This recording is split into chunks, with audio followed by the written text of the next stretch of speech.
Welcome to another video from Dr. Lock. We're going to have a look at this Ilco re-drilling tool here, which comes in this box here.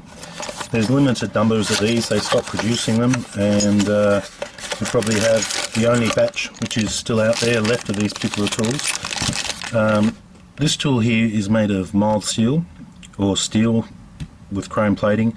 The only other available tool on the market at the moment is made out of stainless steel that can do the same job as this one.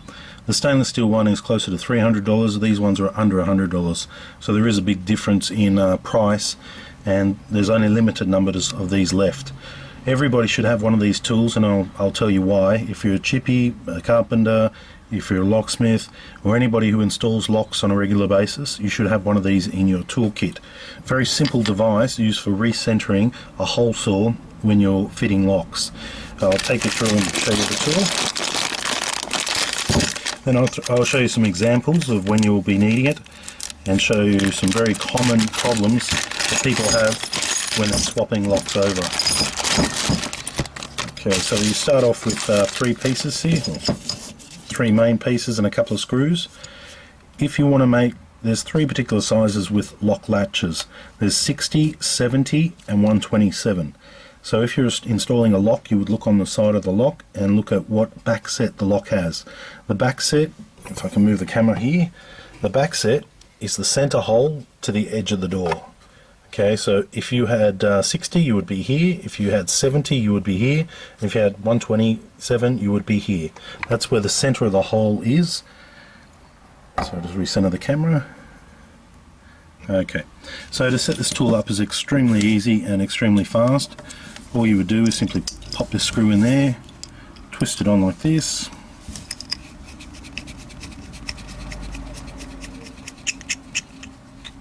rotate it round. Now the tool is ready to be used. In this format here you can do 60 and you can do 70mm back set. So that's for 60 and 70mm back set. To set it to 127, I'll quickly do that.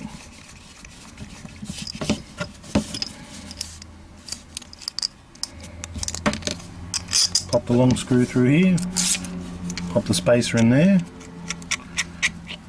rotate it till it's tight. Normally you'd be using a screwdriver just to tighten it up. Here I'm just showing you for demonstration. Now we're looking at 127mm. Okay, from here to here, 127mm. This allows you to recenter your hole saw when re-drilling a door. There's many reasons why you'd need to re-drill a door. I'll put it back to standard and I'll show you that.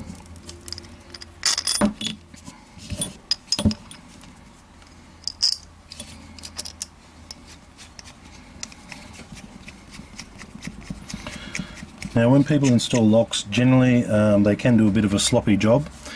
From the edge of the door here to here should be exactly 60, but many times you'll see they'll do it at 65, or they'll do it a little bit shorter at 55.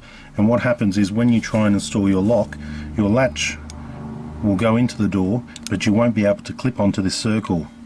And you need to be able to clip onto this circle, clip onto this bayonet fitting and this latch part here, otherwise your lock won't work properly.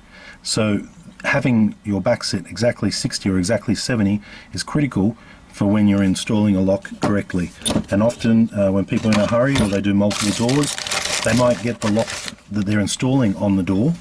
That might be okay, but it might not actually be good for you who's installing the next lock.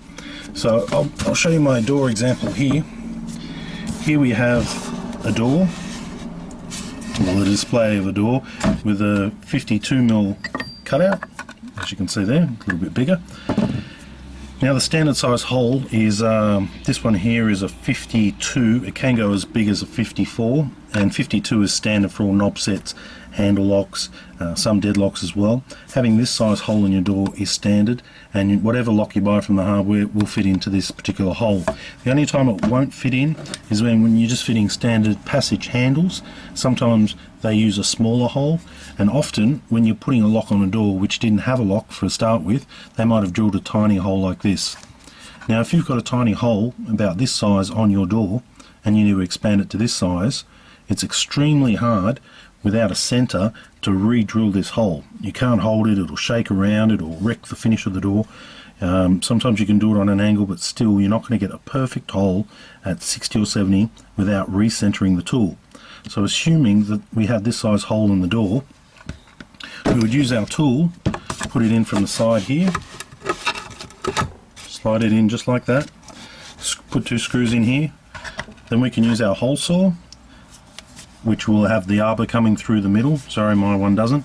You could center it on this hole right here, and then just simply drill this side, go to the other side and drill the other side, recentering the hole and putting the exact size hole where you need it. If your hole is not where you need it, I'll show you roughly what that looks like.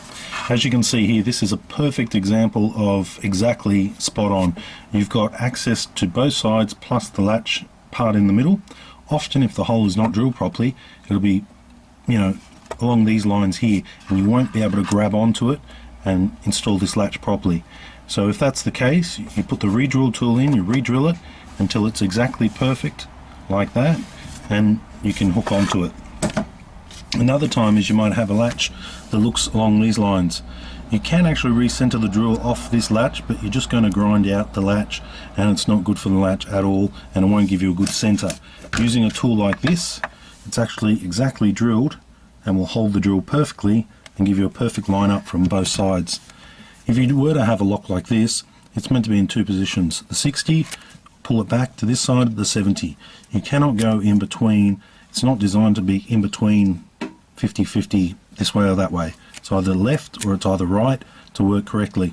So if you put this in the door and you find that you have to move this into the center, or it's not exactly completely left or not exactly completely right, then you should re-drill the door. To get the lock working properly, you should re-drill it. Also keep in mind, a lot of locks like this, they look like you could drill a smaller hole, but to get the lock working properly with the springs and everything, and for the lock to recenter, you need to drill the 52mm hole. This device here works for deadlocks, handle locks, anything that has a latch on the side. The footprint of 60-70 is extremely standard, so you'll have no troubles with it. If you were to look at this this door here, this is a display for a digital lock. Has a hole up the top, has a hole here as well. Let's just assume that we're changing a digital lock into a standard type of handle lock. Okay, first thing I need to do here is I need to drill a 54mm hole, and as you can see, there's already holes there. My center is correct, but if I was to put in my thing, it's still going to wobble and it's hard to find from the other side. Using this tool here, I can simply slide it in, and as you can see, the holes line up. I then use my hole saw, come from this side and then cut the other side, keeping a perfect finish around the front of the edge of the door without any vibration, wobble or cutting off the jumping out of its groove.